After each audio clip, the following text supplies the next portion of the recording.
Hi, I'm Eva. I'm the host of A Soundtrack of Resistance, a podcast about the social history of Indonesia through the songs of Navicula, the best band you've probably never heard of.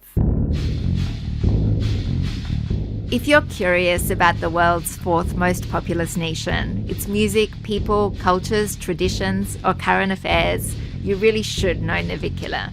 For the last 25 years, they've been giving voice to some of Indonesia's biggest social and environmental issues through their powerful anthemic music.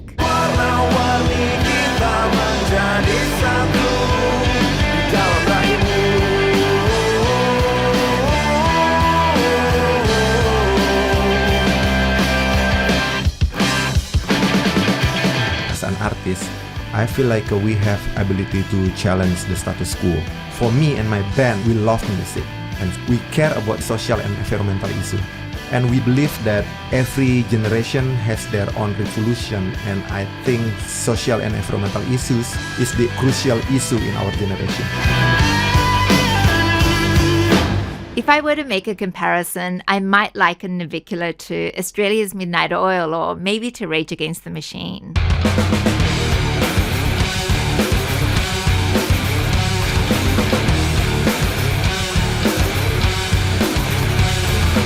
It's really important to capture a moment.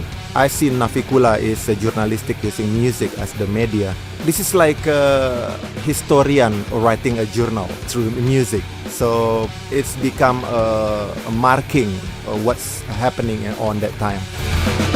I'm an Australian living in Bali, and I'm making this show because I really want you to get to know this band, which I love and respect, and through their music to also get to know about contemporary Indonesia, the things you don't usually hear about in the news. This podcast is also a present for my favourite band as they celebrate their 25th birthday, in which I dig deep into 12 of my favourite Navicula songs and hear the stories of why and how they were made. I speak with the band, Robbie, Dadang, Palal and Krishna, and find out how they went from playing small gigs in the bars of Bali and going on to becoming one of the most influential bands in Indonesia. We hear about how one song took the band from a taxi stuck in Jakarta's notorious traffic all the way to the legendary Record Plant Studios in Hollywood and changed the course of the band's history.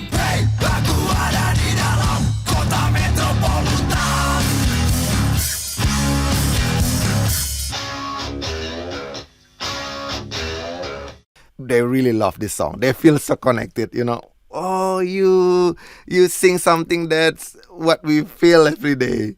And then they love this song. Everyone just love it. And it's quickly become an anthem in the grunge and rock and roll music scene in Indonesia. And then something pretty incredible happened, right? Oh, God. The prize is they make your dreams come true as a band. They treat us to be a real rock star.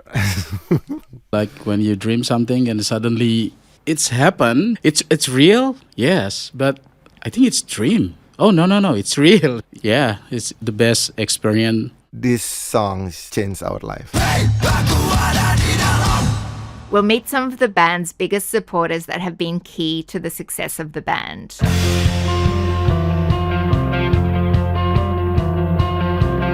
God, I love this guy. From the very beginning, they're so solid, they're different, and their songs, they keep unity through art. Their lyrics always really different, really in depth. Also, the quality of the music, this band is so tight from the very beginning. There was a community of people who were behind the band, and I think we all really felt that this band was one of the best bands in Indonesia, if not the best in Indonesia. Like we believed in them, we felt like their music needed to be heard by the world.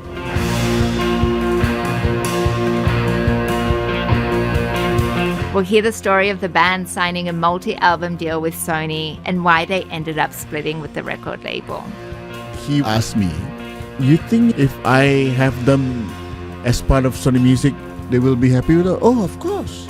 In Bali, Romance Dead was the very first ever to go national and sign up with major label. And Navicula was the second one.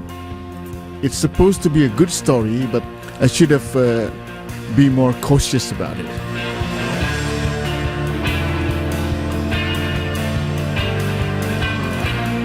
there was a discussion in label at the time with our music director, and then what are you guys talking about? And so they need us to make something that the market wants.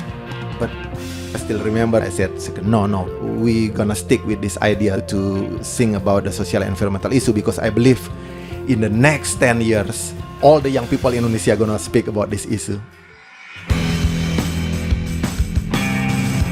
We'll also hear about the sadder aspects of the band's history, including the tragic death of their bass player Made in 2018.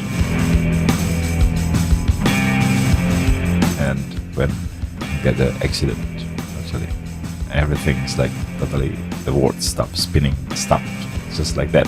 It was like family member. So sad, and I really proud to be in this band, but sad because we lost Blimade. It's a weird feeling for me. Yeah. I share the microphone with activists, journalists, researchers, development experts, and community leaders to dig deep into the issues behind Navicula's songs. The first 6 episodes are out now, and we're talking about the big issues, including pollution and environmental destruction.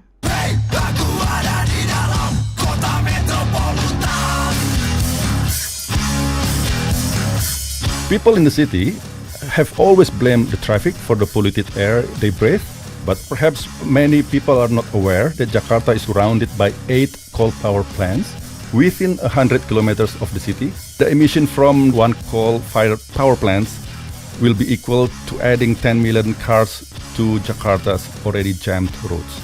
The operation of coal-fired plants is choking the citizen of Jakarta and turning the city into one of the most polluted capitals in the world. We explore some of Indonesia's turbulent past, including the Bali bombings and violent religious extremism.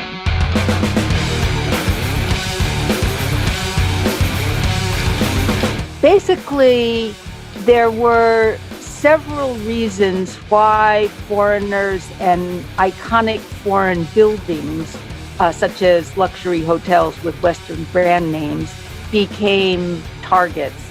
Robbie, can you tell me about that time? What was going on in your mind when you wrote the lyrics? Just the pure reaction as a human being, as Balinese. Because this tragedy related strongly with the extremism in the name of the religion is shocking me. We also get into a topic that it's probably safe to say every Indonesian thinks about: corruption. Mafia.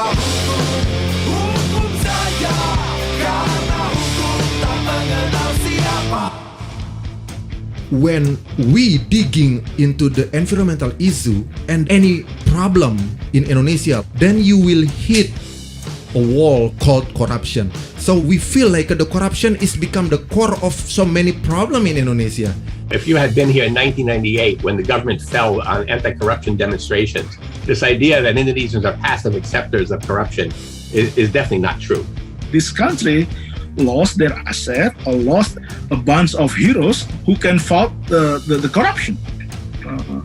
Need to remind people of what KPK is, because corruption is still high. Even during the pandemic, we still have corruption issue. And I worry a lot, and I really care for the country. I think the country is at stability risk. Corruption, it's one of these areas where once it gets into the system, it can grow really fast like a cancer if you don't act on it really quickly. This country belong to us, not belong to them. We cannot hopeless. No, you cannot do that. So us, as a people, as a Indonesian future generation, of course, we have to do something.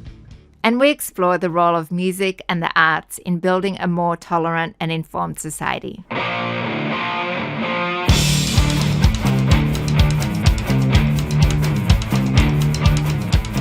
It's such a great entry point to talk about these issues. So music and the arts are just fundamental if you're talking about building a tolerant society. There is something definitely very powerful and unique about the Indonesian arts, and art in so many of its forms.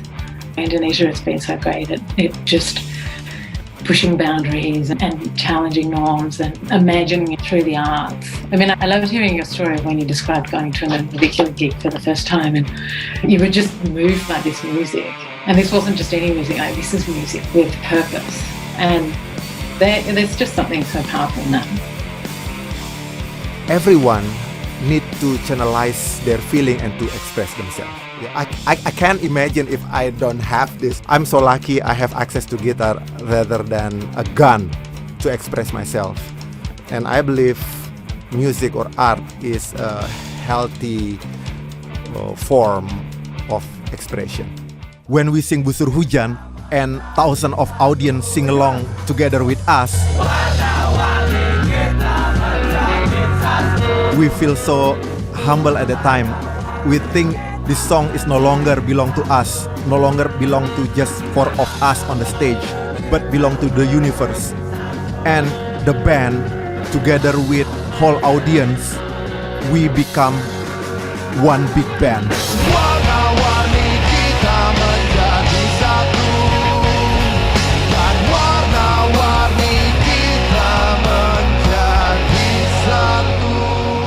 And that's an amazing moment. I think the thing about that song is it feels like the audience owns the song more than the band. It feels like it's their song. It's representing them, they're celebrating it, and in that moment they're kind of one, they're all together. How do I feel about it? I think it's one of the best songs ever written. Oh, it's so beautiful and so powerful because Navicula can transfer our issues. People can understand easily and so powerful. That song become one of the Indonesian rock anthem because that song is part of the movement. For example, during Vietnam War, Beatles have their own role during campaigning anti-Vietnam War, and I think Robbie and Navicula did the same thing on environment issue, anti-corruption issue. So whether you're a music lover, eager to learn more about Indonesia, or simply on the hunt for a new podcast, join me for a soundtrack of resistance. Each episode has great stories of this incredible band, provides an insight into this complicated country, and there's plenty of awesome music along the way.